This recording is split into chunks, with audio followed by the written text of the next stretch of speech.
En fait, on va commencer le conseil d'ici quelques minutes. On attend quelques personnes encore. Avec la température de ce soir, c'est un peu plus difficile. Alors, merci pour votre patience. Elle a répondu ça au monsieur qui m'en a dit qu'on à ces gens-là qui ont la Ah non, mais Moi, une. Parce que, regarde, c'est 58. Et moi, une. Il est 58. Oui, il y a quelqu'un qui va être erreur dans le PV. Il faudrait vérifier. Moi, j'ai 58. mais là, il y a juste. Oui, non, là, regarde. Ça va pas ça parce que l'objet ici, c'est 58 Arthur Chery, nuisance aux autobus, puis l'objet, c'est permis autonome, ça n'a pas de rapport. 10,07. 10,07. C'est un dépôt de PV, qu'est-ce qu'on fait? Ben, ça se peut. Mais de toute façon, pour Je vais aller voir David, je vais le gars du web, M. Lopolo, m'a parlé que là, il dit qu'il pourrait peut-être déformer quelqu'un. Si on avait parlé, sinon il va être obligé d'envoyer quelqu'un. Ça va? Steve est revenu aujourd'hui, j'ai pas eu le temps de le voir. Il y a Je suis satisfaire avec lui. Ouais, c'est ça. Parce que voilà, on t'a averti. Steve est là. Parce que Lopolo m'a dit aujourd'hui, le deuxième conseiller est parti.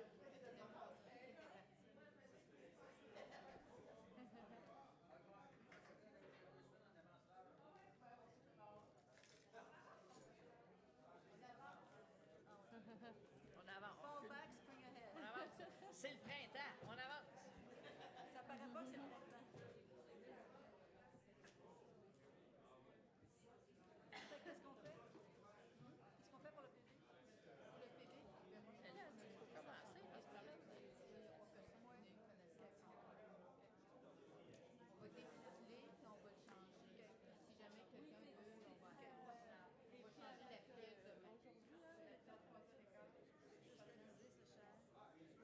Encore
Alors, je vais demander à M. Sari de prendre place. M. Sari.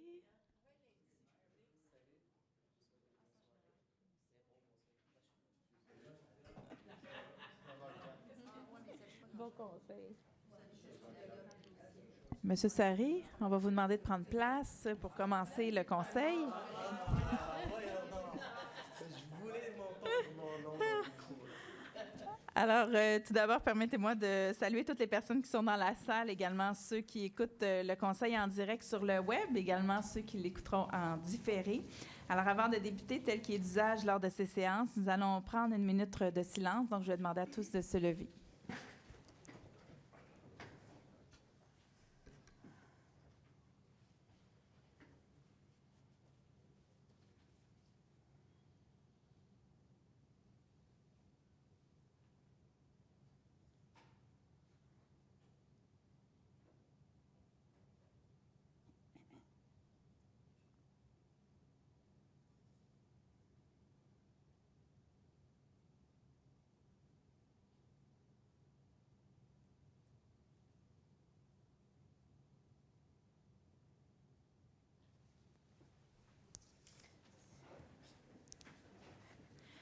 Permettez-moi de vous présenter les gens qui m'accompagnent à l'avant. Donc, à ma gauche, Mme Chantal Rossi, conseillère de la Ville du district Ovid-Clermont. Bonsoir. Mme Renée-Chantal Bellinga, conseillère d'arrondissement du district Ovid-Clermont. Bonsoir. À ma droite, M. Abdelak Sari, conseiller de Ville du district Marie-Clarac. Bonsoir. Je pense que les gens ont cru savoir c'était qui. Oui. M. Jean-Marc Poirier, conseiller d'arrondissement du district Marie-Clarac. Bonsoir. Également à l'arrière, le personnel du cabinet de la mairesse et des élus, M. François Purcell, directeur de cabinet, Mme Anna Miezarek, chargée de secrétariat. À l'avant, Mme Marie-Marthe Papineau, secrétaire d'arrondissement. Bonsoir. Mme Anne-Sophie Bergeron, agente de recherche. Bonsoir. Mme Claire Vassard, directrice de la performance du greffe et des services administratifs, en remplacement de Mme Rachel Laperrière, directrice d'arrondissement. Bonsoir. M. Gilbert Bédard, directeur des travaux publics. Où est-il? Il est sorti. Voilà. Claudel Toussaint, directeur de la culture, des sports, des loisirs et du développement social. M. Jérôme Vaillancourt, directeur de l'aménagement urbain des services aux entreprises. M. Louis Tremblay, chargé des communications, en remplacement de M. Daniel Bussière, chef de division relations avec les citoyens et communication. Nous avons également la présence ce soir de M. Patrick Lavallée, inspecteur du poste de quartier 39. Oh, mon Dieu, oui, c'est ça, c'est vrai. Il y a la présence également ce soir de M. David Ross, chef de division à l'urbanisme, à la direction de l'aménagement urbain et services aux entreprises. Voilà. Et Gilbert Bédard, qu'on n'avait pas salué officiellement, directeur des travaux publics. Je ne suis pas le seul indiscipliné dans la salle, en tout cas. Bon. Alors, on va poursuivre, donc, avec l'ouverture de l'ordre de la rencontre. Donc, j'appelle le point 10.01. Si vous permettez, Madame la mairesse, on va débuter avec l'adoption de l'ordre du jour de la séance de ce soir. Je propose. J'appuie. C'est proposé par M. Sari, appuyé par M. Poirier. Alors, bienvenue à tous à la séance conseil d'arrondissement du 2 mars 2020. Avant de débuter, tel qu'il est d'usage lors de ces séances, nous allons... Oh, pardon, il y a une petite erreur, ma secrétaire joue des tours. Alors maintenant, avant d'entamer l'ordre du jour, permettez-nous de rendre hommage à certains citoyens et d'attirer votre attention sur quelques sujets d'actualité. Tout d'abord, Centraide du Grand Montréal organise chaque année la Soirée des solidaires, un événement de reconnaissance rassemblant des invités des milieux de travail et communautaires. À cette occasion, une quinzaine de prix solidaires sont remis afin de reconnaître l'excellence de l'engagement des milieux de travail et de leurs employés et retraités dans des initiatives qui visent à faire tomber les barrières de la pauvreté et de l'exclusion sociale. Lors de cette soirée, l'organisme Coup de pouce jeunesse de Montréal-Nord a reçu le prix Solidaire Relève pour son programme Père aidant à l'école secondaire Calixa-la-Vallée. C'est avec fierté que nous voyons reconnaître l'importance et la pertinence de ce projet de Coup de pouce jeunesse. Nous transmettons donc à l'ensemble des employés de Coup de pouce et des jeunes nos plus chaleureuses félicitations. Je vais maintenant passer la parole à M. Abdelak. Merci beaucoup, Madame la mairesse. En ce qui concerne l'activité Neige en couleur, le samedi 22 février dernier, nous avons été nombreux à prendre part à la grande fête d'hiver au Parc Le Carignan. Il faut dire que la journée était magnifique et que ça sentait le printemps. Tout le conseil d'arrondissement ainsi que 2000 personnes ou plus se sont jointes à nous et se sont amusées dans les jeux gonflables, en patin, dans les parcours, sur les trottinettes des neiges, en dansant avec Nordi, la mascotte. Comme vous pouvez le voir sur la vidéo devant vous qui est présentée à l'écran, c'était une activité magnifique. Nous profitons de ce conseil pour vous inviter à la prochaine et dernière activité de neige en couleur dans le corridor vert. Cette activité aura lieu le samedi 28 mars prochain au Parc Le Carignan. Elle est organisée en collaboration avec Coop Multisport Plus, Sauverdi, les Fourchettes de l'Espoir. La programmation complète de cette journée sera dévoilée au cours du mois. Il y a de la tir sur la neige dans l'air. Excellent. Merci beaucoup. Monsieur Saribawa peut laisser Oui, tourner un peu la vidéo. Il faisait beau, en tout cas. Il faisait beau ce jour-là, oui.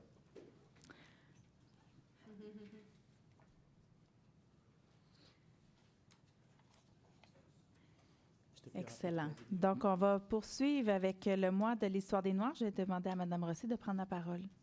Alors, effectivement, le mois de l'Histoire des Noirs 2020 a encore une fois été un grand succès. Des activités formidables ont lieu. Je pense notamment à la rencontre de speed dating professionnel auquel j'ai eu la chance d'assister, qui était cette année sur la thématique du milieu culturel. C'est pour les jeunes de 15 à 17 ans ou encore à la conférence de l'histoire des Noirs du Québec par le rappeur Webster. Je veux juste revenir sur le speed dating pour expliquer un petit peu aux gens ce que c'est. C'est qu'en fait, il y a, comme cette année, c'était la thématique de la culture. Donc, c'est des gens qui sont dans le métier. Il y avait une chanteuse qui a passé à la voix, là, les noms m'échappent. Il y avait comédien, technicien de son. C'était tous des gens qui sont en lien avec la culture, qui viennent expliquer leur métier à des jeunes.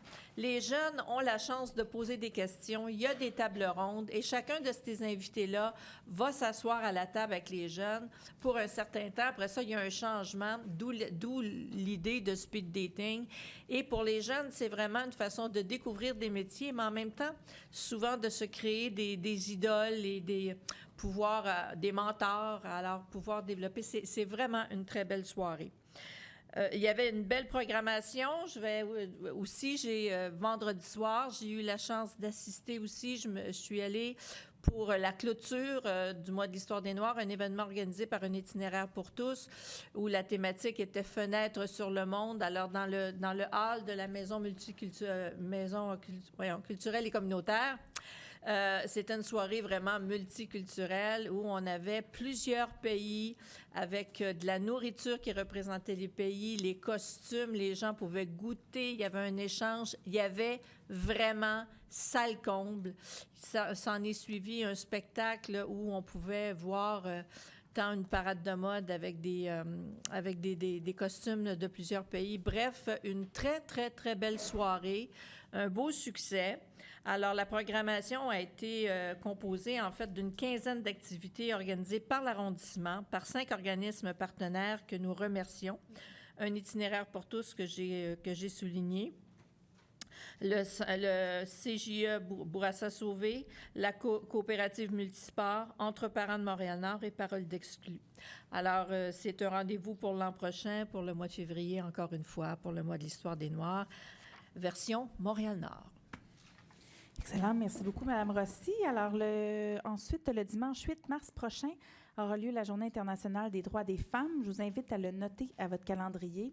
Le 8 mars, c'est une journée de célébration des droits des femmes, mais c'est aussi une journée de réflexion sur les luttes menées, les luttes en cours et celles à venir, chez nous comme ailleurs. Beaucoup a été fait, mais beaucoup reste encore à faire. Soyons solidaires et soulignons ensemble cette journée. Ensuite, vous savez que l'arrondissement doit parfois faire preuve d'imagination lorsqu'il est question de trouver des terrains à transformer en espaces verts dans le quartier nord-est. C'est le cas pour un projet de parc qui verra le jour cet été au coin des boulevards Langelier et de la rue Villeneuve. Nous y planterons des arbres fruitiers, y aménagerons des espaces de jeu, des bacs de plantation, un espace de jardinage et un petit balcon. Un petit cabanon, voyons. Pardon. Ce terrain de 450 mètres deviendra un vrai petit bijou d'espace public pour le grand plaisir de tous. Ce projet est une des premières réalisations de notre plan de réaménagement du Nord-Est. Sa réalisation constitue une excellente nouvelle pour celles et ceux qui habitent dans ce secteur de l'arrondissement. Je vais maintenant céder la parole à M. Poirier. Merci, Mme la mairesse. Il me fait plaisir de vous annoncer que pour la 3e année consécutive, l'arrondissement va donner un coup de pouce aux commerçants des artères des rues commerciales et de proximité, en subventionnant l'aménagement des terrasses extérieures.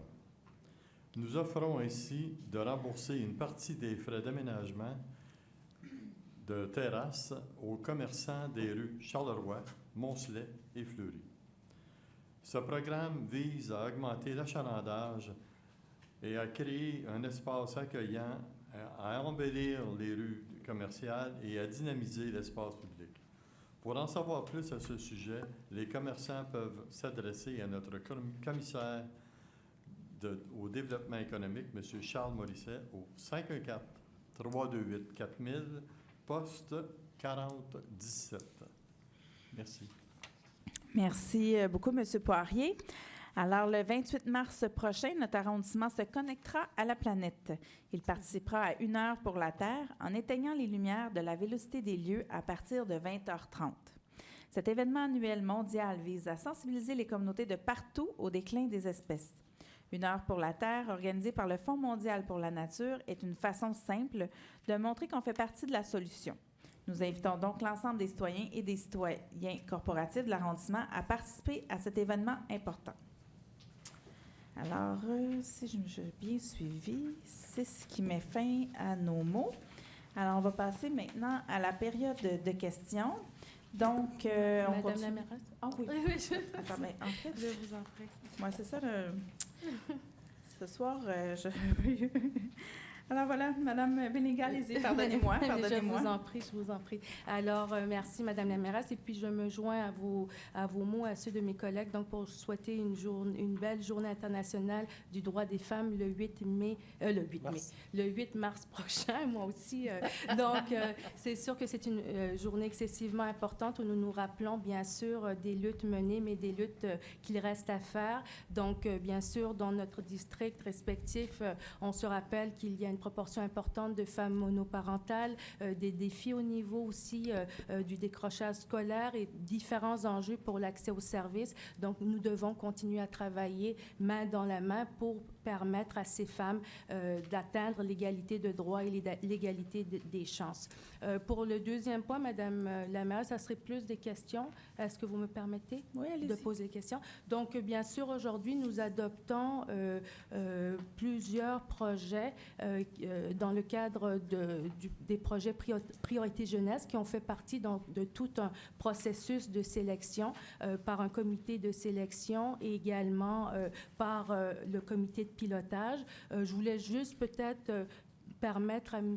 Toussaint ou Mme la mairesse de nous rappeler un peu comment s'est fait le processus de sélection de ces projets-là. Il est évident que, comme pour tout processus, lorsque on arrive à une décision, il y a effectivement des projets qui sont acceptés et des projets qui sont laissés sur la table. C'est évident que ces projets-là, pour plusieurs jeunes organismes, ce sont des enjeux qui peuvent être assez importants dans, justement, la mise en œuvre de différentes activités. Donc, peut-être nous rappeler un peu s'il est possible, dans les prochains mois, d'aller chercher du soutien financier pour des projets qui seraient laissés sur la table. Et deuxièmement, c'est sûr que nous sommes à mi-année, on est au mois de mars. Il y a certains projets qui étaient des projets qui devaient se dérouler tout au long de l'année.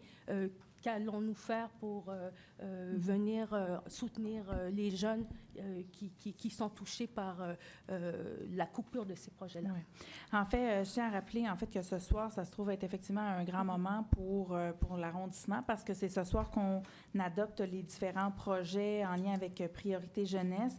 D'abord, je tiens à dire que c'est une promesse remplie parce que c'est une réforme de nos modes d'attribution financière sur une base qui est maintenant triennale et beaucoup plus transparente. Alors, c'est le 3 décembre dernier, lors d'un conseil spécial, qui a été annoncé les nouvelles mesures et le nouveau fonctionnement des appels de proposition de projet. On a reçu tout près de 1,7, pardonnez-moi, là, je veux juste donner le bon chiffre. Donc, c'est près de 1,7, un peu plus d'1,7 million de demandes de la part de nos organismes. Et le montant qui est accepté, c'est 943 921. Alors, c'est la moitié. Bien entendu, notre budget est quand même limité. Et déjà, on donne tout près de 1 million de dollars à nos organismes pour aider la jeunesse de Montréal-Nord. Donc, c'est un effort considérable que nous avons fait comme institution, comme arrondissement. Également, je tiens à rappeler que ce processus-là a été également mené dans un contexte où on a levé le moratoire sur la reconnaissance des nouveaux organismes parce qu'on s'est dit que les organismes qui voulaient déposer des demandes de subvention pouvaient le faire pour une période de 3 ans. Donc, c'est un moment assez charnier là, pour pouvoir prendre ces décisions-là. Alors, même les organismes qui n'étaient pas déjà reconnus pouvaient s'inscrire dans le processus pour pouvoir déposer des demandes. Donc, ça, c'est un élément supplémentaire. Et comme je le disais, c'est un investissement majeur parce que c'est tout près d'1 million de dollars avec tous les financements, pas juste l'arrondissement, mais d'entre autres de la politique de l'enfant et de d'autres qui sont financés, ce qui fait en sorte que c'est tout près de 1 million, donc 943 000 dollars et quelques poussières qui sont données à nos organismes. Alors, c'est un comité, en fait, qui a été mis en place. C'est un processus qui a été annoncé déjà, comme on avait dit. On voulait qu'il soit transparent, on voulait qu'il soit le plus... c'est ça, que tout le monde puisse savoir, dans le fond, le processus dans lequel on allait s'intégrer. Alors, il y a eu, entre autres, l'appel de projet le 3 décembre, donc la journée de la séance extraordinaire. Par la suite, la clôture de l'appel de proposition le 27 janvier. Bon, s'en est suivi, entre autres, le comité d'analyse. Par la suite, les dossiers décisionnels nous ont été présentés et on l'adopte ce soir. Alors, c'est un processus qui s'est fait de façon accélérée. En même temps, les organismes étaient au courant que ça allait se faire de cette façon parce que ça faisait déjà un bon moment qu'on était dans des démarches avec eux de consultation. Alors, disons que pour eux, il n'y avait pas nécessairement de surprise que ça allait arriver en décembre et qu'il fallait qu'ils puissent remplir les documents. Par la suite, il y a eu un comité de sélection qui s'est rencontré avec des partenaires externes, des partenaires neutres dans la démarche qui ne recevaient pas de financement. Alors, on parle entre autres du Centre local d'emploi, du Centre du CIUS, en fait, qui est rattaché avec le CLSC, du Réseau Réussite Montréal. Donc, c'était vraiment des instances neutres qui étaient dans la démarche. Puis le comité d'analyse, dans le fond, s'est rencontré, a pu analyser tous les projets qui ont été déposés et dans le fond, c'était soutenu, entre autres, par nos propres services aussi. Il y avait des gens qui étaient là, mais également il y avait des gens en soutien là, qui étaient là, entre autres, le coordonnateur de priorité jeunesse de la table de quartier. Par la suite, ces projets ont été déposés au comité de pilotage de priorité jeunesse. Donc, vraiment, il y a une séquence d'étapes qui se sont faites une après l'autre avant d'arriver ici. Et ce sont des étapes administratives. Donc, les élus ont été informés des résultats que la semaine dernière, quand les projets ont été déposés, en fait, pour le sommaire. Pour les sommaires, entre autres, c'est dans cette séquence-là que tout est arrivé. Vraiment, nous, ça fait très peu de jours dans lesquels on est au courant. Et puis, dans le fond, c'est ça, il y a eu 34 projets déposés. Et dans le fond de ça, si je me souviens bien, c'est 24 organismes totalisant... donc, 34 projets de 24 organismes et 34 projets déposés. 21 ont déjà été financés par l'arrondissement. 13 étaient des nouvelles initiatives. Et donc, ce soir, on adopte les projets qui ont été retenus. Donc, si je comprends bien, M. Toussaint, c'est combien de projets au total? 20 projets. 20 projets. Donc, voilà, c'est cet élément-là que j'avais oublié. À travers de toute la démarche, en fait, les organismes, pour conclure, en fait, ont été accompagnés par les différents services de l'arrondissement pour la rédaction. Il y a eu des formations qui ont eu lieu également pour eux et dans lesquelles tout le monde était invité. Et les délais ont été rallongés d'une semaine, d'ailleurs, pour permettre à tous les partenaires de pouvoir déposer des projets. Et l'équipe de M. Toussaint, via la division dans laquelle Mme Fournier est la responsable, ont pu mettre vraiment beaucoup d'efforts pour soutenir les différents partenaires dans la rédaction des projets. Donc, M. Toussaint, est-ce qu'il y avait d'autres éléments à ajouter? Ça fait le tour. Excellent. Donc, ça répond à votre question. Moi, Madame la mairesse, ma question était pour les projets qui n'ont pas été retenus. Il y en a quand même un nombre conséquent qui ont déjà été financés, certains sur plusieurs années, qui arrivent à leur échéance au mois de mars. On comprend que pour nos jeunes qui sont justement prestataires de ces services-là, c'est quand même quelque chose d'excessivement délicat. Est-ce qu'on a prévu un délai ou un montant pour les accompagner jusqu'à la fin de l'année? On s'entend également que pour ces organismes-là, plusieurs ont des partenariats avec d'autres programmes, dont Emploi Été Canada. Donc, ça peut mettre aussi un enjeu important sur les enjeux d'emploi pour nos jeunes, Emploi Été Canada. Donc, ma préoccupation, c'est est-ce qu'on a prévu une marge de manœuvre jusqu'en juin, juillet pour permettre justement de finir l'année et de ne pas briser en plein milieu les activités qui sont réservées aux jeunes. En fait, pour répondre à votre question, Mme Melinga, je tiens juste à rappeler, encore une fois, que les organismes savaient. Alors, c'est pas aucune surprise qui est annoncée ce soir. Ils savaient qu'il y avait un processus. Ils savaient que le montant avait été allongé jusqu'au 31 mars pour permettre une certaine souplesse en début d'année. Mais pour ce qui est du 3 mois qui arrive après, c'est pas prévu, dans le sens que c'est un appel de proposition qui a été fait, comme dans n'importe quel ministère ou autre fondation où il y a des demandes qui sont envoyées et qu'à certains moments, c'est accepté, à certains moments, ce n'est pas accepté. Je comprends qu'il y a plusieurs partenaires qui sont surpris par les résultats et déçus, je le comprends. C'est sûr que dans des appels de proposition comme ça, avec 1,7 million de demandes, on ne fait pas que des heureux quand on accepte la moitié des projets. J'ai eu l'occasion de m'entretenir avec M. Trottier cet après-midi. Il va nous déposer une demande. Ce que je lui ai dit, c'est qu'on allait l'analyser pour revenir poser sa question et je lui répondrai en temps et lieu. Mais c'est pas prévu parce que la procédure a été annoncée clairement et un peu comme les autres partenaires, je comprends qu'il peut y avoir des impacts sur les citoyens et sur la clientèle. En même temps, on est dans un processus qui était très, très transparent et dans lequel, oui, il y avait un risque et tous et chacun étaient au courant du risque. Oui, allez-y. Une autre petite question qui est vraiment sur un autre sujet. Peut-être que on est déjà dans cette démarche-là. Je me demandais, Madame la mairesse, si, avec tous les enjeux du COVID-19, nous prévoyons dans nos installations d'installer des distributeurs pour nettoyer nettoyer nos mains et avoir un processus pour s'assurer donc justement d'une certaine sécurité, si vous me permettez de poser la question. Je peux donner un début de réponse et par la suite, je vais laisser la parole à M. Sari, qui est à la Commission de la sécurité publique. À l'arrondissement, pour le moment, il n'y a pas d'éléments qui ont été avancés en termes d'achat pour des équipements. On attendait des consignes de la part de la Ville-Centre, mais je vais laisser la parole à M. Sari, qui a peut-être des informations complémentaires.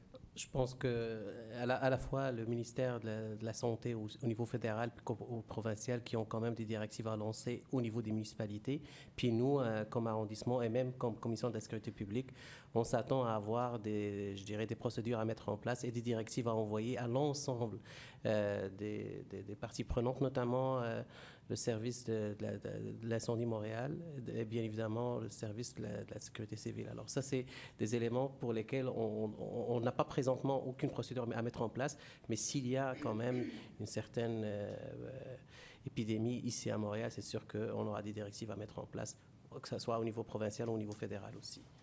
Bien, donc vous nous tiendrez informés. Bien évidemment. Pour l'instant, la seule réunion qu'on a eue était à huis clos. Parfait. Alors, pour l'instant, on ne veut pas non plus envoyer des messages pour...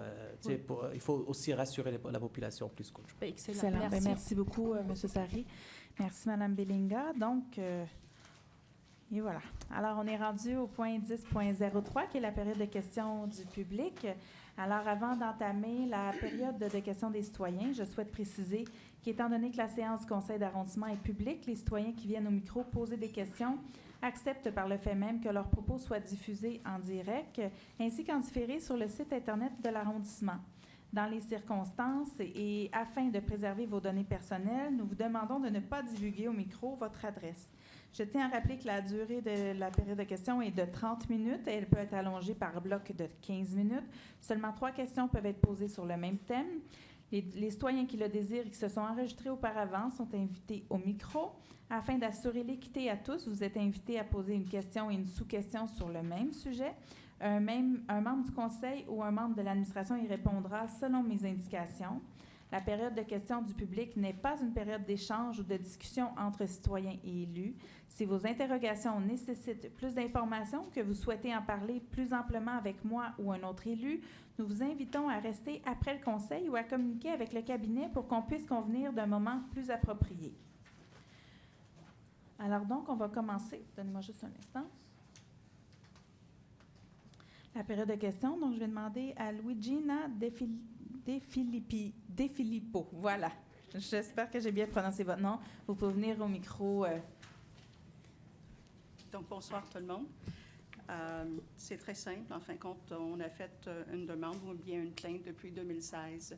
Donc, nous sommes ici ce soir parce qu'on a reçu une lettre qui était un peu mélangeant, en fin de compte. M. Vaillancourt a expliqué qu'ils se sont mélangés avec les dossiers. Donc, on aimerait tout simplement redéposer notre plainte originale au comité. Parfait. Donc, vous pouvez donner le document à Mme Papineau. Voilà. C'est tout.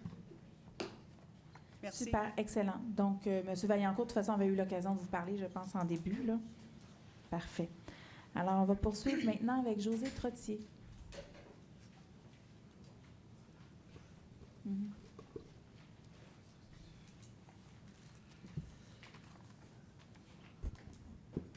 J'ai pris quelques notes parce que Allez-y. le temps me rattrape.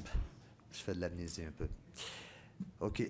Moi, ce que je veux vous dire, c'est concernant justement le point que vous venez de parler précédemment. Oui, le projet Parle avec ton rythme a été refusé dans le mode de sélection. Je ne conteste pas le mode de sélection. Il y a un travail qui a été fait.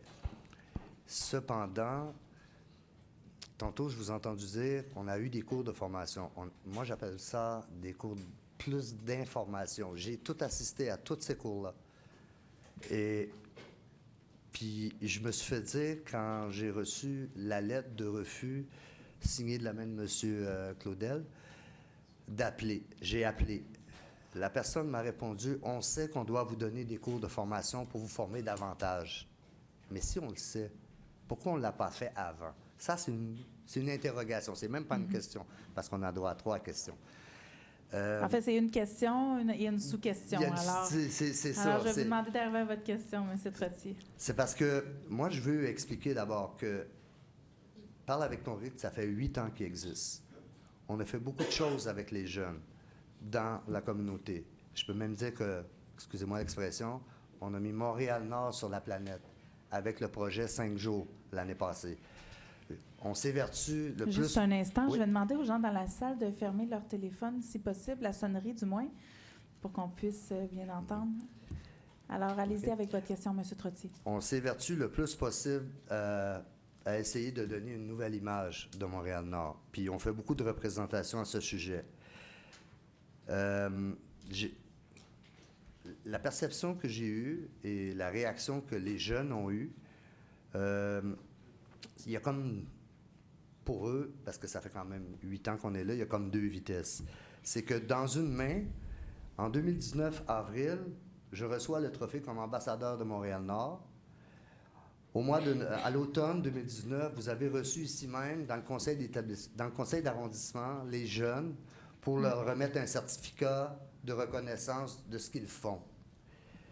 Là, ce qui est arrivé suite à ça, c'est que cette année, il y a 120 jeunes, au préambule de Mme Bellinga, il y a 120 jeunes qui vont se retrouver sans aucune activité à partir du 31 mars. Je suis conscient que c'est une année fiscale, mais on parle de priorité jeunesse et l'année scolaire se termine en juin. Je comprends votre intervention.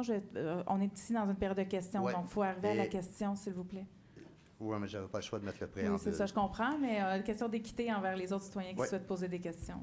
Et ce qui arrive, c'est que mon questionnement, c'est comment on pourrait faire pour arriver à la fin de l'année scolaire pour pas que les jeunes soient lésés. Ce qui m'amène à vous faire une proposition. J'ai fait les calculs suite à la conversation qu'on a eue cet après-midi.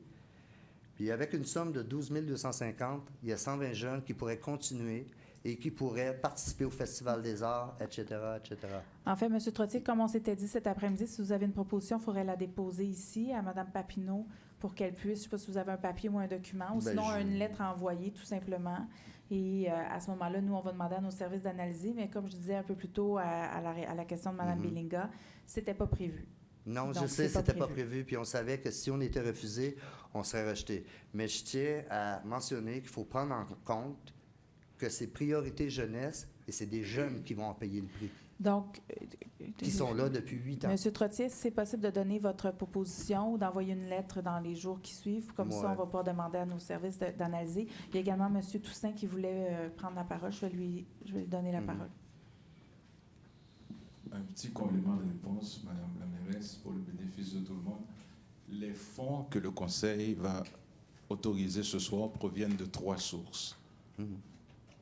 2 sources de la Ville de Montréal, la politique de l'enfant, et une entente administrative entre la Ville de Montréal et le ministère de l'Emploi et de la Solidarité sociale. D'où l'échéance du 31 mars, qui est l'année du gouvernement. Des fonds qui vont être attribués ce soir, il y en a 442 414 $ qui proviennent du gouvernement, de cette entente-là. Et c'est pour ça que les projets qui sont financés via cette entente se terminent le 31 mars, donc en pleine année scolaire.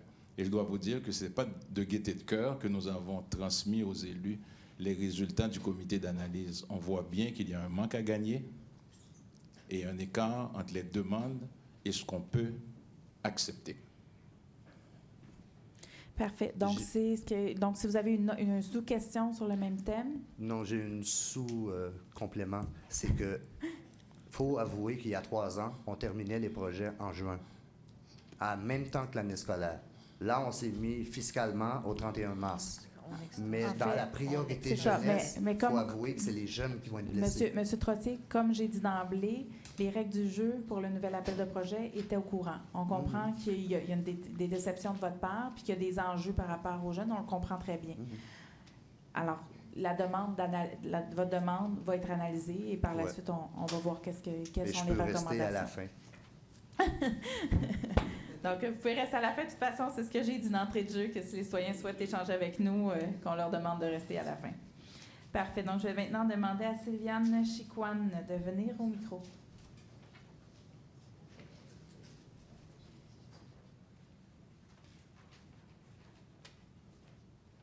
Bonsoir. Bonsoir. Ma question est, où en sommes-nous avec la demande de subvention pour l'achat de couches lavables et de serviettes sanitaires? Considérant qu'à Montréal-Nord, nous contribuons à réduire la quantité de déchets domestiques enfouis et considérant que les couches jetables représentent près d'1 tonne de déchets dans la vie d'un bébé et que nous avons 3 500 enfants de moins de 4 ans à Montréal-Nord, puisque nous sommes le seul arrondissement à ne pas n'avoir et nous sommes le plus défavorisés.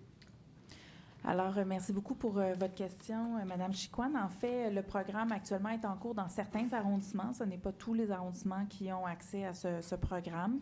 C'est une demande qu'on a demandé, en fait, c'est un programme qu'on a demandé à nos services, entre autres aux travaux publics, d'analyser. Alors, dans les prochains mois, on aura le résultat de ces analyses-là. On pourra vous revenir à ce moment-là, soit à vous, mais je comprenais que vous êtes rattaché aussi avec l'écoquartier, donc c'est un suivi qu'on pourra faire avec vous avec un grand plaisir.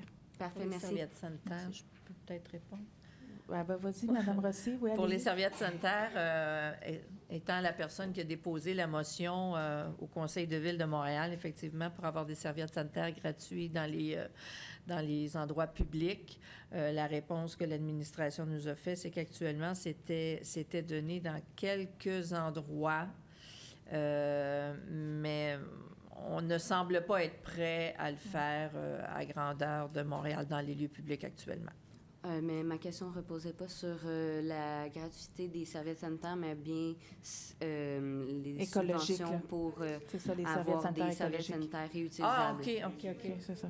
Pardon, c'est parfait. Merci. C'est bon, merci. Je vais maintenant demander à M. Lemieux de venir au micro.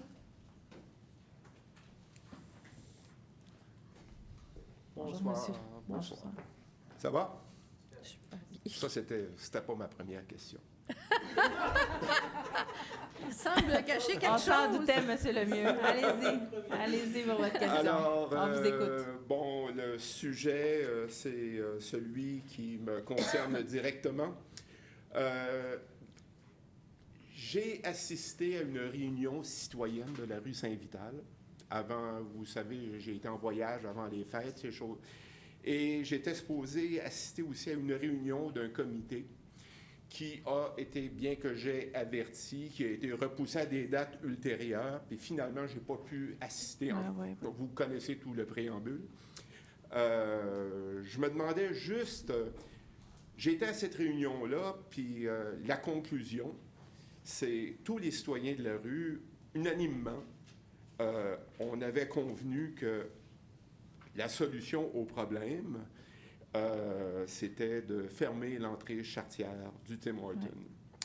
Ouais. Maintenant, ça a été entendu, et même M. Vaillancourt, c'est même M. Vaillancourt qui a dit, si je comprends bien, ça passe par la fermeture du... Depuis, plus de nouvelles. Où est-ce qu'on en est avec ça? Ça, c'est la première des choses. Donc, bien, je vais commencer déjà par répondre à votre première question. En fait, je demandais à M. Vaillancourt qui vous a répondu ça, de pouvoir vous donner les informations. En fait, ça a été discuté lors, entre autres, de différents comités. Et bon, je vais vous laisser la parole, M. Vaillancourt. C'est encore la même réponse. Ça passe par la fermeture de l'entrée charretière du restaurant qui vend des beignes et des cafés. Mais actuellement, on attend toujours l'avis juridique parce qu'on a demandé un avis au contentieux. Puis c'est pour ça qu'on ne peut pas prendre de décision, mais les élus ont été informés du résultat du comité Saint-Vital. Donc, ça bouge. Ça bouge pas aussi vite que parfois les citoyens voudraient ou que nous-mêmes, on voudrait que ça bouge, mais ça chemine. En fait, ce qu'il faut comprendre, juste pour clarifier les choses, c'est que c'est sûr, quand on demande des avis au contentieux, on se comprend, c'est des avis légaux qui font en sorte qu'il y a certaines analyses qui doivent être faites par les avocats de la Ville, parce que si on va de l'avant trop rapidement et qu'on se fait poursuivre et qu'on perd, à ce moment-là, on n'est pas plus avancé. Et ça va coûter des frais aux citoyens, donc aux contribuables. Donc, c'est sûr, dans ce contexte-là, on est prudent et c'est tout à fait logique, là. Le café a le temps de refroidir. Oui. Donc, je vous remercie. Votre deuxième question, monsieur. La question, M. Poirier, entre autres, m'avait demandé, ardemment suggéré de faire partie d'un comité citoyen pour tout ce qui concerne la circulation et tout. J'étais supposé, la réunion a été, j'ai pu entendu parler de rien. Qu'en est-il? Bien, en fait, il y a eu un comité qui... J'aimerais être appelé. Le comité que vous avez manqué pendant que vous étiez en vacances, si je ne me trompe pas, c'est ce comité-là, M. Poirier. Oui. Donc, c'est ça. Donc, ce comité-là, en fait, s'est réuni quelque part avant les fêtes, je pense. Alors, c'est certain que dans ce contexte-là, il y a des avancées qui se font, c'est-à-dire qu'entre autres, on attend l'avis du contentieux en ce qui concerne le Saint-Vital, disons, entre Henri Bourassa et Gouin. En ce qui concerne... et c'est sûr que autant la dynamique autour d'Henri Bourassa puis Neuf que Saint-Vital, tout a un interlien. On le sait, on est tous au même point. Alors, concernant cette intersection-là, entre autres, on a pris ça par ce bout-là, si on veut, pour prendre les devants par rapport aux autres partenaires. Parce que j'ai fait une intervention la semaine dernière au conseil municipal, entre autres, à ce sujet-là. C'est qu'il y a une partie qui est artérielle, donc Gouin, Henri Bourassa, P9. Et artérielle, c'est la Ville-Centre qui est responsable de ça, de certaines interventions qui doivent s'y faire. Tout ce qui est le pont, c'est le MTQ. Les postes de quartier également, M. Lavallée pourrait le mentionner, ont plusieurs interventions dans le secteur. Et l'arrondissement, bien entendu, est un acteur important. Donc, on est les quatre, finalement, à pouvoir intervenir, à avoir une certaine responsabilité à certains égards. Et dans ce contexte-là, pour éviter de faire en sorte qu'on se lance la balle ici et là, nous, de notre côté, on a pris les devants. Mme Laperrière, qui est absente ce soir, a organisé une rencontre avec les trois autres personnes, en fait, que ce soit le bureau de projet, le MTQ, pour pouvoir pousser davantage. Parce qu'on se rappelle que le pont, les travaux du pont devaient se faire pas plus tard qu'à l'automne dernier. Au mois d'octobre-novembre, ça devait commencer. Absolument, oui. Et là, ça a été arrêté, mais on s'est fait dire que ça pouvait prendre un peu de temps, plus ou moins, ça pouvait aller jusqu'à 1 an. Là, actuellement, on se rend compte, quelques mois plus tard, que ça ne bouge pas du côté du MTQ, ce qui fait en sorte qu'il faut arriver à prendre des décisions maintenant parce qu'on ne sait pas si les travaux vont reprendre ou pas et quand. Là, c'est un peu le flou. Alors, dans ce contexte-là, il y a une rencontre, on a demandé d'avoir des réponses rapidement. Et puis, voilà, on sait où est-ce qu'on en est actuellement, mais c'est un processus qui est long et qu'il faut finalement avancer, mais on bouge comme arrondissement. Est-ce qu'il y a Vous avez posé vos deux questions, M. Lemieux. Alors, M. Vaillancourt va pouvoir vous répondre, je suis convaincue, par la suite. Donc, L'État changé. Entrée interdite. Alors, merci beaucoup, monsieur. Merci beaucoup, monsieur Lemieux. Je vais maintenant demander à Noël Audet de venir au micro.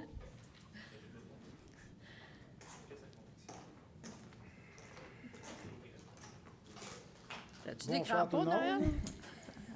Allez-y. La rue des Récollets.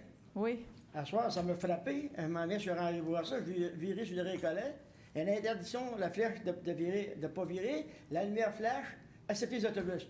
Mais ceux qui restent à la rue des Récollets, d'Henri Bourassa, Arthur Champoux, on passe où? Alors, effectivement, ce soir, donc c'est votre question, oui. M. Audet. Donc, effectivement, aujourd'hui, en ce 2 mars, si je ne me trompe pas, ou même hier, la rue des Récollets a changé de sens pour être tournée vers le nord et non vers le sud, comme c'était le cas depuis toujours. Et tout ça est dû aux travaux du SRB P9. Donc, vraiment, par rapport aux autobus, ça a été demandé par le bureau de projet. Et puis, là, actuellement, votre question, là, je ne pourrais pas vous dire, Monsieur Bédard aussi, je vois des points d'interrogation. Pardon? Alors, je vais céder la parole à M. Poirier, qui semble avoir une parcelle d'information. Normalement, quand l'accès, on a défendu de tourner à droite pour rentrer chez soi. À gauche. À gauche, dans ce cas-ci, c'est une circulation locale. Oui. Donc, si vous habitez mais là, vous parlez de traverser Henri Bourassa. Un moment donné, j'arrive à ça pour prendre des Récollets. En direction ouest ou en direction ouest? J'arrivais de l'est. En direction ouest, oui. Oui. Là, c'est défendu de tourner, effectivement.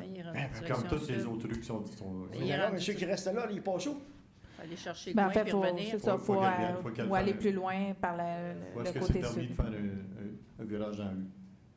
Pas qu'elle plus loin pour tourner. Aller prendre une autre rue pour aller chercher. Alors, donc, voilà. Alors, si... est-ce que vous avez une autre question? Non.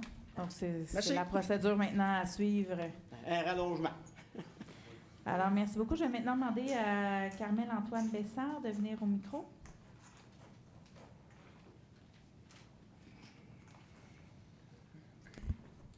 Donc, bonsoir, membres du conseil. Bonsoir, directeur, directrice. Non, juste des hommes. Directrice, oh, oui, elle est là. Directrices sont en vacances. Donc, la question va être très simple. J'aimerais savoir qu'est-ce qui s'est passé entre 2017 et 2020 dans le code de la route pour que cela ne soit plus une infraction de se stationner devant une entrée charretière. En fait, il n'y a pas eu de changement. Là. Ce n'est toujours pas prévu et possible de se stationner devant une entrée charretière. Donc, certains d'entre vous est au courant qu'il y a eu il y a un historique de menaces de mort, de médiation municipale. Et lorsque j'ai posé la question à l'agent, parce que j'ai appelé l'agent, comme la procédure qu'on m'avait dit de faire, il ne voulait pas donner de contravention. Et je lui ai demandé, basé sur quoi, il n'était pas en mesure de me dire l'article sur lequel il se basait.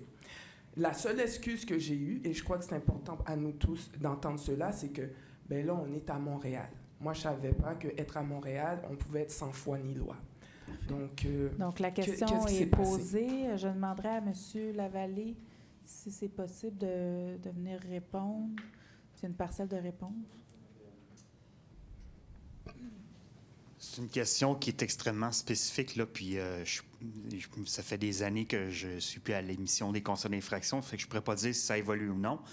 mais on peut prendre la question, puis vous revenir avec la prochaine réunion, ou prendre votre courrier électronique, puis vous écrire ou vous appeler. Ça va me faire plaisir. C'est exactement ce que j'ai dit à l'agent, mais je n'ai eu aucune réponse. Ça va me faire plaisir de vous donner les coordonnées. D'accord, on va se voir tantôt. Merci beaucoup, Mme Bessard. Merci. Je vais maintenant demander à M. Lacombe de venir au micro.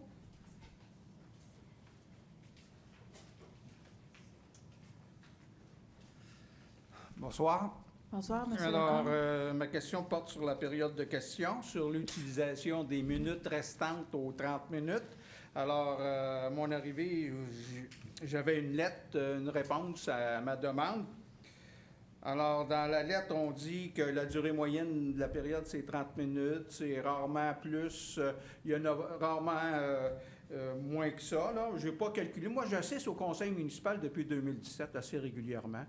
Ma perception, c'est que bien souvent, les périodes de questions durent 22, 25 minutes. Il y a toujours un 4-5 minutes. Bon.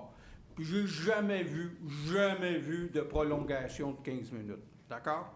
Alors, moi, je pense que utiliser les 4, 5, 6 minutes pour que le public puisse poser des questions après la liste des personnes inscrites, je pense que c'est pas demander la fin du monde, là.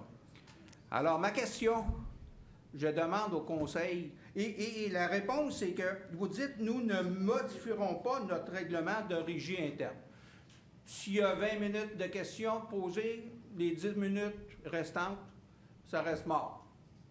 Bon, les citoyens, ils ont 30 minutes par mois. C'est pas la mer à boire, là. Moi, je demande au conseil de reconsidérer sa décision. Bien, merci beaucoup, M. Lacombe, pour votre question. Effectivement, vous avez reçu une réponse écrite à votre demande et la réponse a été celle que vous venez de nommer, c'est-à-dire qu'on ne compte pas revoir notre régie interne. Je l'entends quand vous le dites, c'est votre analyse et votre demande. Mais de notre côté, on ne compte pas la refaire. Vous avez 30 minutes peut-être, oui, en cette enceinte, mais je tiens à rappeler que tous les élus, nous 5, nous sommes disponibles entre les périodes de questions, entre les conseils, que ce soit par courriel, par téléphone, par réseaux sociaux. On est très actifs.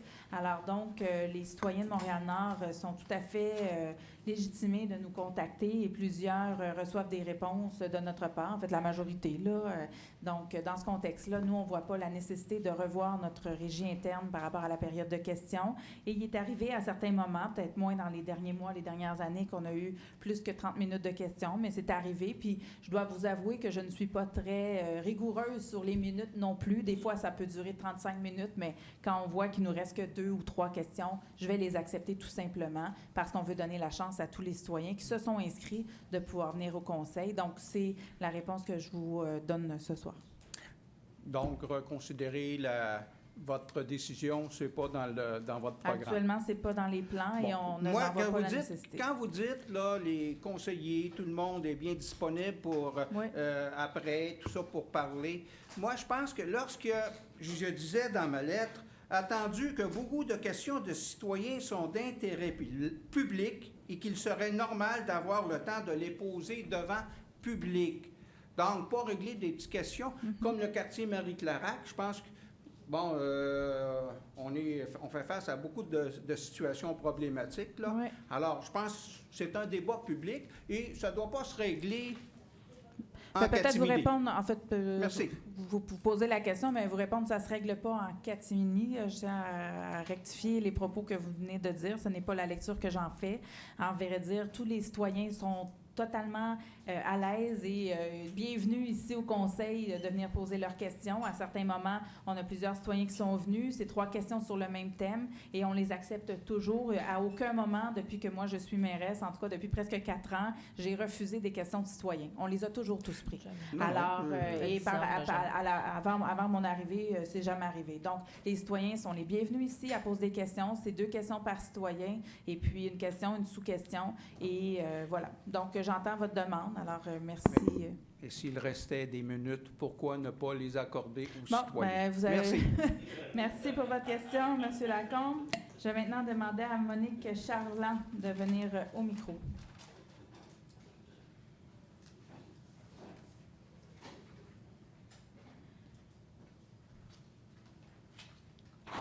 Bonjour. Bonjour. Je voulais savoir, comme la ville de Antique, si la ville ne pourrait pas vendre des permis pour mettre la neige dans la rue. Donc, la question, elle est posée. Alors, merci beaucoup pour votre question, Mme Charland. En fait, effectivement, quelques arrondissements ont cette procédure, c'est-à-dire de permettre à des citoyens d'avoir un permis pour pouvoir mettre la neige dans la rue. Pour nous, actuellement, ça ne fait pas partie des éléments qu'on juge pas de ça, la pertinence actuellement à Montréal-Nord. Il n'y a pas eu beaucoup de demandes de citoyens non plus en ce sens. Donc, c'est un élément qu'on observe ailleurs aussi, voir comment ça se passe, mais pour le moment, ce n'est pas dans les éléments prioritaires qu'on a demandé à nos services. Merci. Alors, je vais maintenant demander à M. Robert Guilbeault de venir prendre la parole. Bonsoir. Ma question est la suivante. Qu'advient-il du sens unique proposé pour le boulevard Gouin entre Saint-Vital et Garriépi?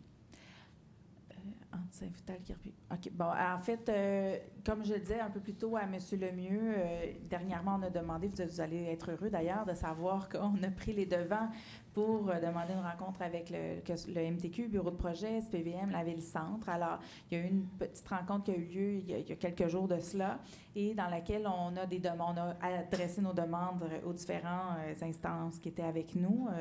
Ça s'est fait vraiment au niveau administratif. Les élus, on n'était pas présents. Et dans le fond, actuellement, on est en train de regarder toutes les options. Et c'est sûr que le MTQ, on va attendre des nouvelles également pour les travaux du pont parce que ces travaux-là peuvent avoir une incidence directe sur toute la dynamique dans le secteur. Alors actuellement, c'est où on en est rendu. Et puis, c'est sûr que la demande de virage en double a été mise dans la liste d'éléments à réfléchir. Je vous remercie. Une sous-question. WSP a fait un rapport à l'égard du sens unique, a fait des propositions. D'ailleurs, il a déposé son rapport au comité consultatif. Oui. Est-ce qu'on peut en connaître les tenants et les aboutissants de ce rapport?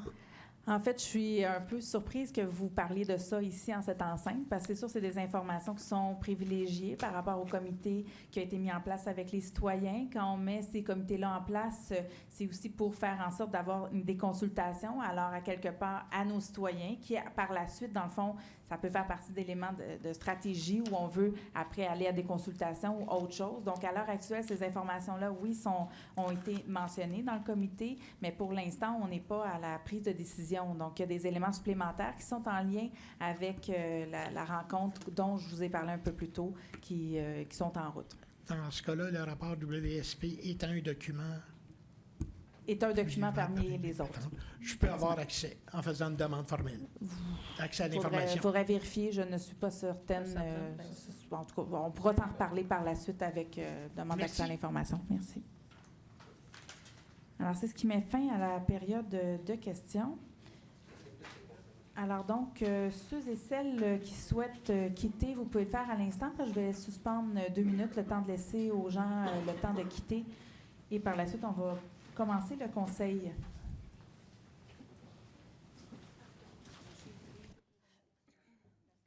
Ah oui, OK, c'est parfait. Je vais le rajouter. Oui.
Alors, je vais vous demander de prendre place parce qu'on va reprendre le conseil.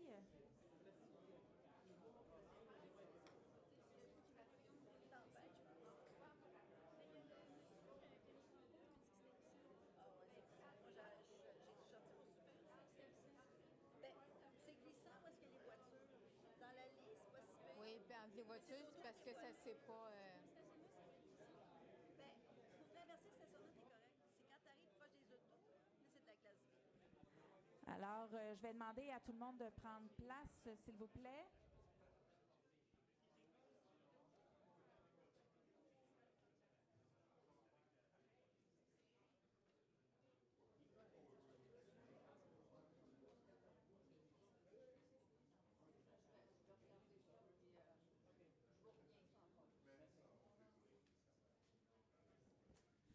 Parfait. Donc, effectivement, ceux qui ont à quitter, je vais leur demander de quitter à l'instant pour qu'on puisse poursuivre la séance du conseil.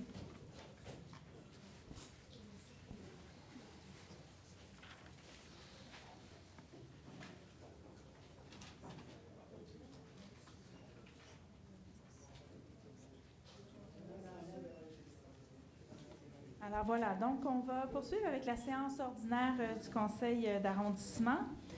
Donc, j'appelle maintenant le 10.04 à 10.05. Le 10.04, on vous demande d'adopter le procès-verbal de la séance ordinaire du conseil qui s'est tenue le 3 février à 19h. Et le 10.05, de déposer aux archives le procès-verbal de la réunion du comité consultatif d'urbanisme qui s'est tenue le 4 février. Je propose. Proposé par M. Sari, appuyé par Mme Rossi. 10.06 à 10.07. 10.06, on vous demande de déposer aux archives le procès-verbal du comité de circulation qui a siégé le 30 octobre 2019, mais qui s'est terminé le 15 janvier. Et le 10.07, de déposer aux archives le procès-verbal du comité consultatif sur la mobilité qui a siégé le 5 février. Propose. J'appuie.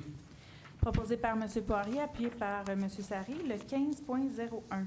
15.01, de confirmer la participation de l'arrondissement de Montréal-Nord à l'événement 1 heure pour la Terre, qui aura lieu le samedi 28 mars de 20h30 à 21h30. Je propose. Chantal, l'appui. J'appuie. Proposé par M. Sari, appuyé par Mme Rossi. J'appelle maintenant le 20.01 à 20.02. 20.01, d'adjuger à l'intéressement multiplicateur Inc., qui est notre plus bas soumissionnaire conforme, pour un montant de 396 160. Les taxes sont incluses. Un contrat pour les travaux de réaménagement d'un espace public sur un terrain situé à l'intersection du boulevard L'Angelier et de la rue Villeneuve.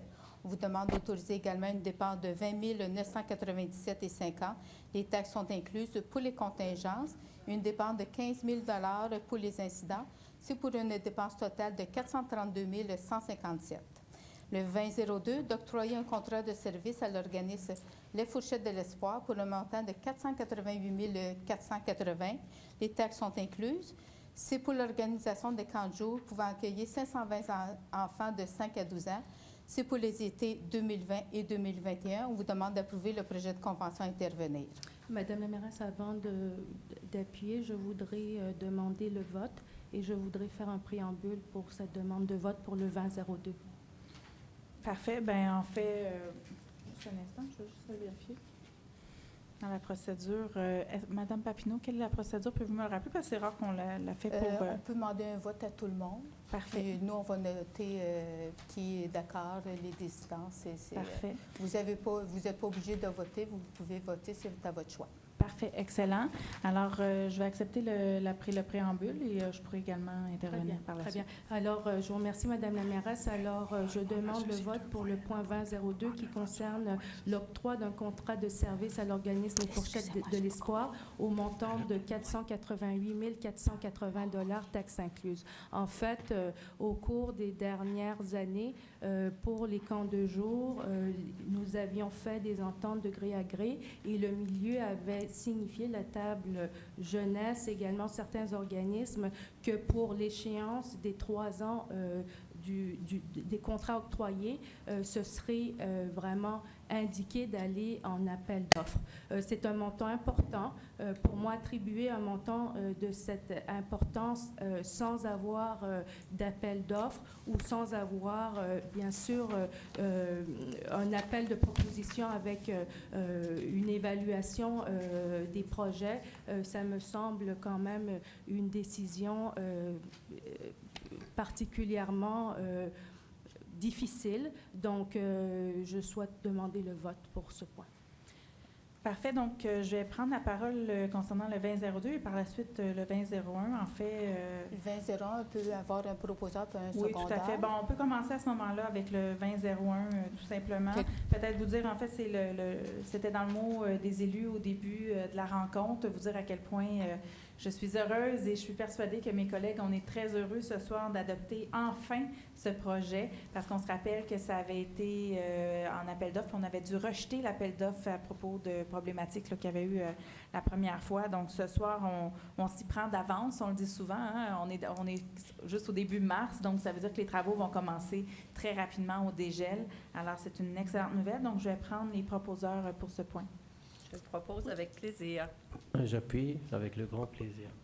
Donc, proposé par Mme Rosset, appuyé par M. Sari. Donc, pour le 2002, Mme Bénéga a fait son intervention. De mon côté, en fait, je tiens à rappeler que les camps de jour sont un programme qui est très important pour l'arrondissement de Montréal-Nord.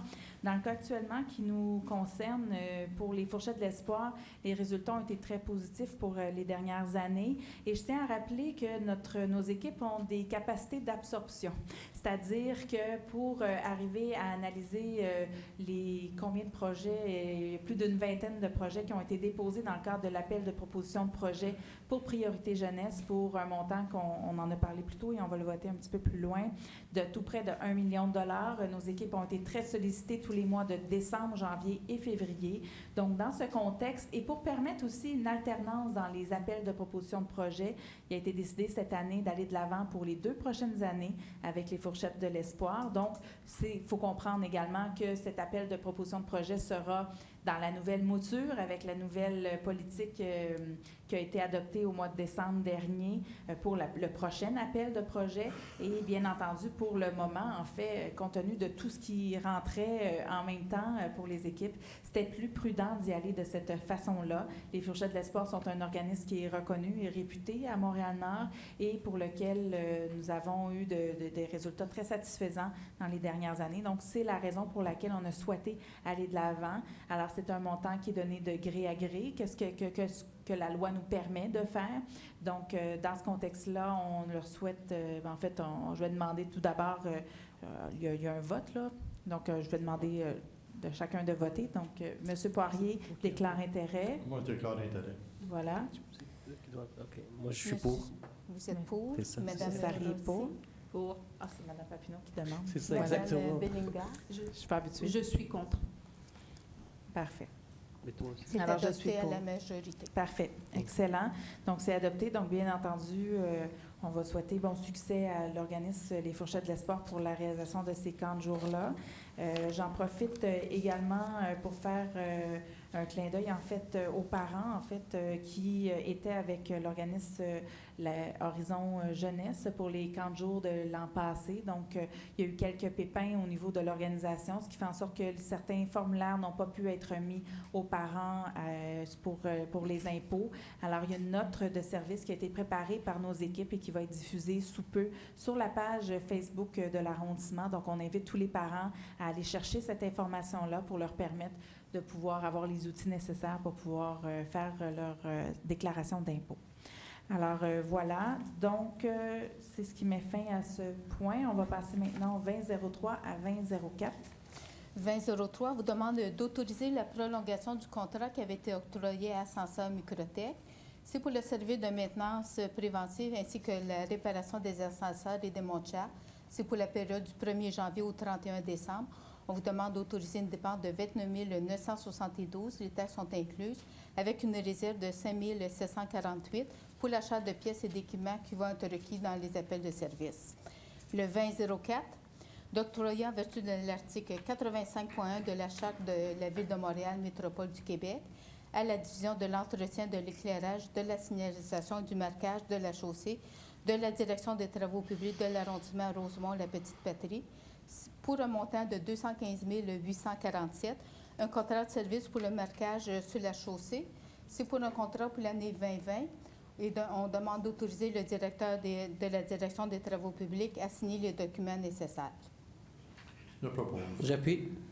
Alors, c'est proposé par M. Poirier, appuyé par M. Sarry, 2005 à 2006. 2005, on vous demande d'accepter en vertu de l'article 85 de la Charte de la Ville de Montréal, Métropole du Québec, l'offre de service de la Ville afin de mandater la direction du service de la culture pour octroyer un contrat de service professionnel à la vitrine culturelle. Ça concerne des services de billetterie. C'est pour la période du 1er janvier au 31 décembre 2020.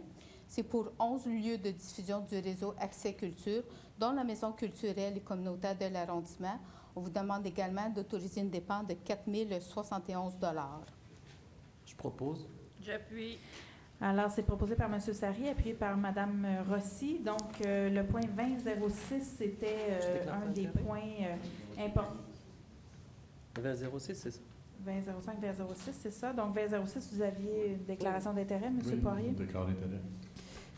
Parfait. Alors, donc, pour le 2006, donc, on vient d'accorder la somme historique de 2,4 millions de dollars sur 3 ans à 20 projets du plan d'action collectif de Montréal-Nord, priorité jeunesse. Nous avons pu accorder ces sommes grâce aux nouvelles modalités d'attribution de nos contributions financières aux organismes reconnus. Cette nouvelle modalité, élaborée avec les organismes reconnus, comporte des critères clairs et bien définis. Elles permettent de mieux soutenir nos organismes en leur assurant un financement stable et durable. Cette somme permettra donc de réaliser des projets toujours plus ambitieux et de longue haleine qui répondront encore mieux aux besoins des jeunes et des familles de Montréal-Nord. L'aide accordée aux organismes permettra de poursuivre la réalisation de projets qui visent à renverser les indicateurs de pauvreté et à mettre en œuvre des changements positifs structurants et durables dans la vie des jeunes de Montréal-Nord. Donc, nous poursuivons aussi avec les autres points qui sont toujours en lien avec mes propos, 2007 à 2008. On va commencer par 2006 pour tout accorder les contributions. OK. Ah, oui, c'est bon. Allez-y. Allez-y. Je commence. Hein? Oui. On vous demande d'accorder des contributions financières totalisant la somme de 1 531 563 pour les années 2020, 2021 et 2022. La contribution pour 2020 totalise 504 321 et se répartit comme suit. 105 000 $ au Centre des jeunes L'Escale pour les projets aspirants animateurs, une somme de 40 000 $. Travail alternatif payé à la journée, une somme de 40 000 $. Pour le projet Milieu de vie, une somme de 25 000 $. Un montant de 100 015 $ ou Fourchette de l'Espoir pour le projet Ma première expérience de travail, une somme de 85 000 $. Pour le projet École culinaire Les Petits Chefs, un montant de 15 015 $. Une somme de 63 937 à l'Institut Pacifique pour le projet Activités éducatives pour les enfants 5 à 12 ans. De l'Institut Pacifique, c'est un montant de 43 093. Et temps libre l'été, pour ce projet, on donne une somme de 20 844 $.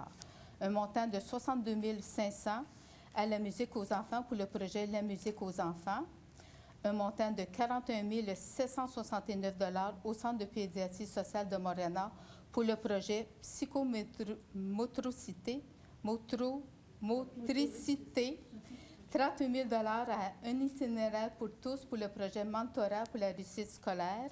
Un montant de 35 600 à Coup de pouce jeunesse de Montréal-Nord pour le projet Place à l'entraide.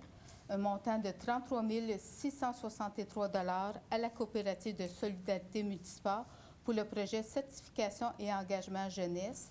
Une somme de 13 837 à Entre parents de Montréal-Nord pour le projet Mon samedi, il n'y a pas de parents. Un montant de 10 000 $ au YMCA pour le projet Alternative à la suspension. Ces sommes, c'est dans le cadre du budget issu de l'ensemble administratif et la gestion des Fonds québécois d'initiative sociale, avec un budget de la politique de l'enfant de Montréal ainsi qu'une partie du budget de l'arrondissement. Le 2007, c'est d'autres projets en vertu de priorité jeunesse. Une contribution financière qui totalise 438 704,81 pour les années 2020, 2021 et 2022, dont la contribution pour 2020 se situe à un montant de 134 068 qui se répartit comme suit, soit 40 000 à coup de pouce jeunesse pour le projet Père aidant, une somme de 28 750 à Entre parents de Montréal pour le projet Comprendre mon ado, un montant de 40 318 à Nos Jeunes Accords pour le projet Équipe civile junior de Montréal pour le basketball, football, flag football, ainsi qu'une somme de 25 000 à la table de concertation jeunesse de Montréal-Nord. On vous demande également d'approuver le projet de convention à intervenir.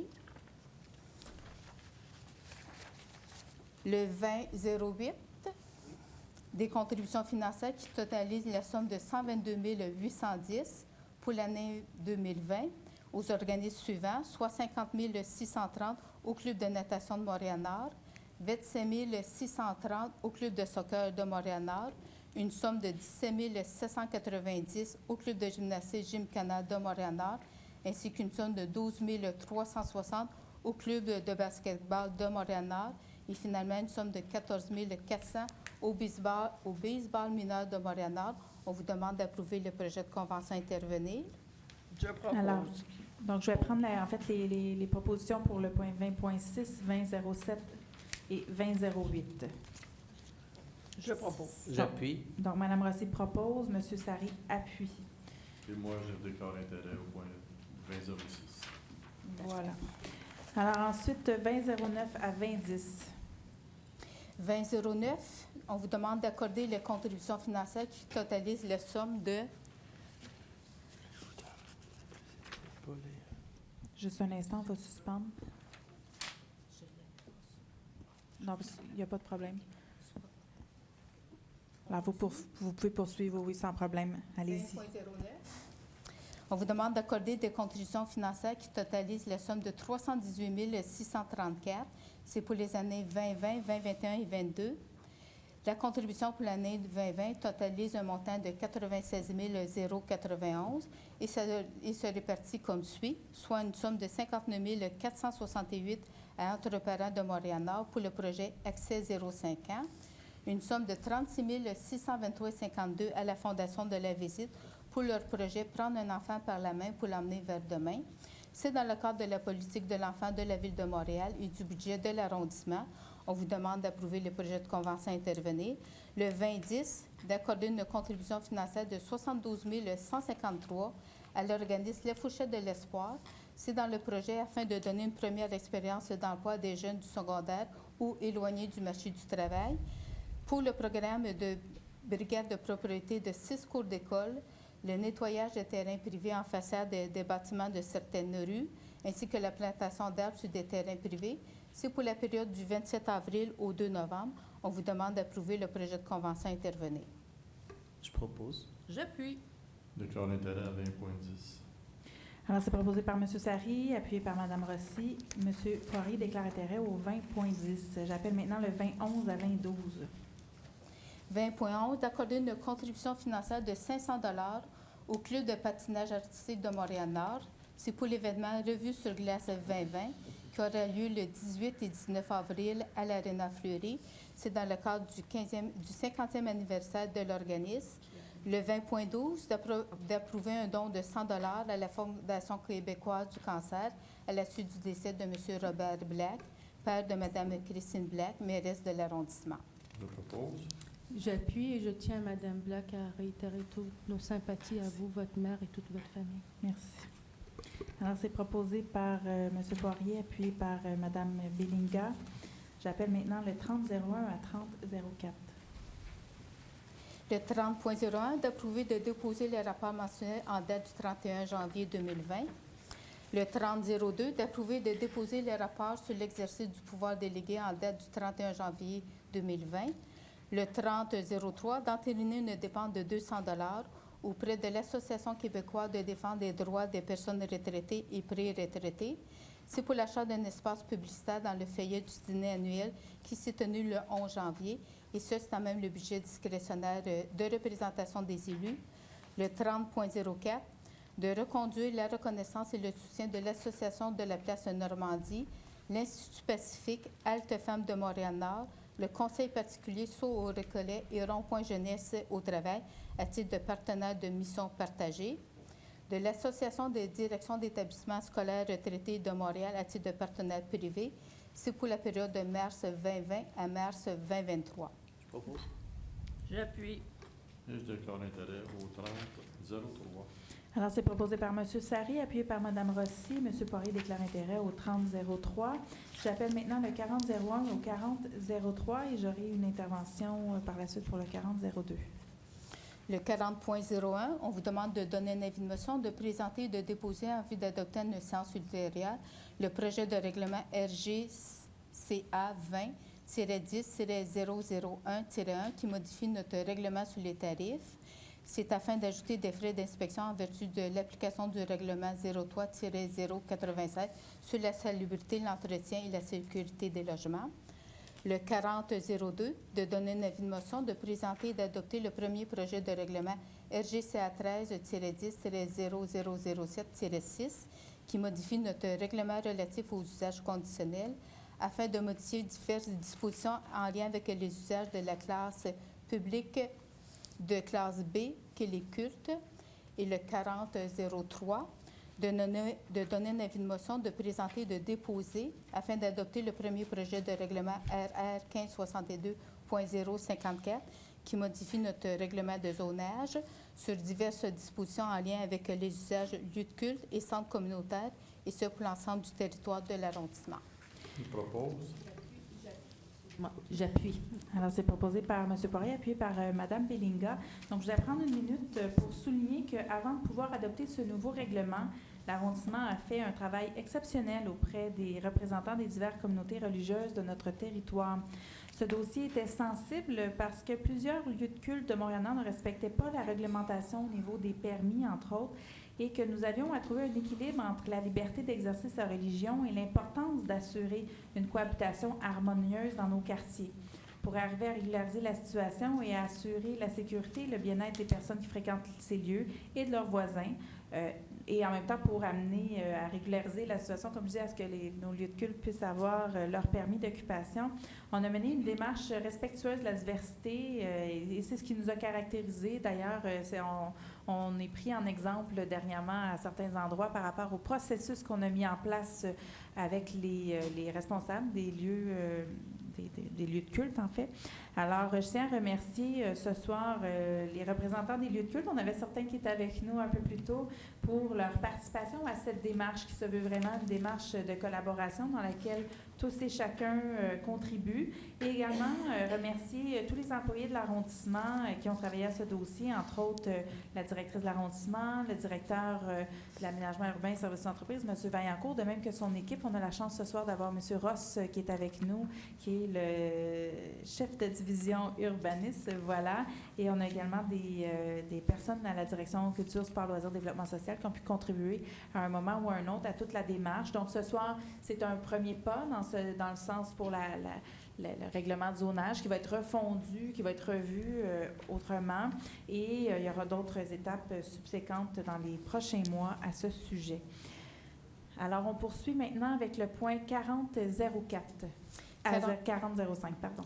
40.04, on vous demande d'adopter le premier projet de résolution PP-044 afin de permettre la démolition de sections et l'agrandissement de l'école de la Fraternité qui est située au 11 241 avenue de Repos. Le tout est en vertu de notre règlement sur les projets particuliers de construction, de modification ou d'occupation d'un immeuble. Le 40.05, d'adopter le règlement RGCA 05-10-006-12 qui modifie notre règlement de délégation de pouvoir. Ça concerne l'autorisation de dépenses du fonctionnaire de niveau 1. Je propose. J'appuie. C'est proposé par M. Sari, appuyé par M. Poirier. Et on remarque ce soir que c'est le premier soir dans lequel Mme Bellinga ne déclare pas intérêt dans un dossier des écoles. J'aimerais qu'on revienne à l'arrière pour le PowerPoint. Alors, vous allez pouvoir voir les images de la nouvelle école La Fraternité qui va débuter les travaux. De ce que je comprends, surtout que l'école va se terminer en juin, à moins que je me trompe, M. Vaillancourt, ça doit commencer très, très bientôt. M. Ross le sait probablement plus. Alors, ça va commencer très rapidement parce qu'on comprend qu'il y a des travaux majeurs et que c'est pour accueillir des nouvelles classes dans le secteur. Donc, ce sera complètement une nouvelle école qui va être installée dans ce secteur. Et je tiens également à mentionner que c'est la dernière école qu'on peut agrandir à Montréal-Nord. Donc, nos écoles sont vraiment très, très sollicitées. On sait qu'on a des défis en lien avec tout cela. Alors, voilà. Donc, on va poursuivre. Donc, le 40-04-40-05, vous avez les proposeurs, Mme Papineau. Oui, M. Sari, M. Poirier. C'est ça. Donc, on va poursuivre avec le 40-06 à 40-08. 40-06, on demande d'adopter la résolution PP 036-1 qui permettait la construction de bâtiments résidentiels au 3685 rue Fleury. C'est en vertu de notre règlement sur les projets particuliers de construction, de modification ou d'occupation d'un immeuble. Le 40-07, de statuer sur diverses recommandations du comité de circulation qui a siégé le 30 octobre, mais qui s'est terminé le 15 janvier. C'est un comité en vertu du règlement 1570 sur la circulation routière dans les limites de l'arrondissement. Le 40-08, de statuer sur diverses recommandations du comité consultatif sur la mobilité qui a siégé le 5 février. C'est en vertu de notre règlement 1570 sur la circulation routière dans les limites de l'arrondissement. Je propose. J'appuie. Proposé par M. Poirier, appuyé par M. Sari. 40-09 à 40-10. 40-09, de statuer sur une recommandation du comité consultatif d'urbanisme, soit de refuser un revêtement en planche de clin en fibre de bois sur 2 maisons unifamiliales jumelées situées au 11 379 et 11 385 avenue de Rome, et c'est en vertu de notre règlement sur les dérogations mineures. Le 40-10, de statuer sur une recommandation du comité consultatif d'urbanisme, soit de permettre la construction de 2 maisons unifamiliales jumelées situées au 11 379 et 11 385 avenue de Rome, et c'est en vertu de notre règlement relatif au plan d'implantation et d'intégration architecturale. Je propose. J'appuie. Alors, c'est proposé par Mme Rosset, appuyé par M. Poirier. 51-01. De nommer Mme Christine Black, mairesse de l'arrondissement de Montréal-Nord, et M. Jean-Marc Poirier, conseiller d'arrondissement district Marie-Clarac, à titre de membre d'office non votant au conseil d'administration de la Corporation de développement économique communautaire de Montréal-Nord, la CEDEC, c'est pour la période de 2020 et 2021. Je propose. J'appuie. Proposé par M. Sari, appuyé par Mme Rossi. Le dernier point, 60.01. De déposer au conseil municipal le bilan annuel 2019 de l'arrondissement sur l'application du règlement sur l'utilisation des pesticides. C'est le règlement 04-041. Je propose. J'appuie. Proposé par Mme Rossi, appuyé par Mme Bellinga. Alors, quelques événements culturels à venir. Donc, la Maison culturelle et communautaire, atelier de danse et de théâtre pour les jeunes en cette semaine de relâche. Comment j'ai appris à parler aux oiseaux. Par la suite, nous avons Oreo et lunettes. 9, carnet de Poria et... Oh, bon, excusez-moi, là. Pouria pour Nazéry et de Zal. Zizoko sur un air de tango. Donc, vous avez les dates. Eau douce, eau trouble, La favorite. Qu'est-ce qu'on a fait au bon Dieu? C'est du cinéma. Ensuite, Hurlevent et Las Vegas sur les ondes de Radio Compost. C'est ma sœur. Donc, que ce soit de la musique, du cinéma, des contes. Ensuite, Radio-Canada, un monde de création à la Maison Brion-Lapierre. Également, le Sabre de lumière. Également, l'école Saint-Rémy annexe Pierre et le Loup. Ensuite, aux bibliothèques, de nombreuses activités ont lieu actuellement pour la semaine de relâche, ateliers de Lego et de conception de jeux vidéo, films en rafale. L'inscription peut être requise, alors on vous invite bien entendu à regarder les cahiers culturels de l'arrondissement. Donc, recettes de chantier et miettes d'histoire, quand bon leur semblera, carpe diem, mieux conserver ses aliments pour moins gaspiller. En termes d'activité hivernale, donc Neige en couleur tiendra un autre événement de la fête de la fin de la saison le samedi 28 mars de 13h à 16h au Parc Le Carignan. Dégustation de tir sur la neige et animations sont prévues. Enfin, il me reste qu'à vous souhaiter une belle soirée, à souhaiter à tous nos jeunes qui sont en semaine de relâche de bien profiter de ce long congé. Malheureusement, avec la température qu'on nous annonce, on peut moins profiter des activités extérieures, mais je vais demander à tous et chacun d'être prudents au retour à la maison parce qu'il semble que la température n'est pas très bonne dehors. Alors sinon, on se revoit le lundi 6 avril 2020 à 19h. Merci.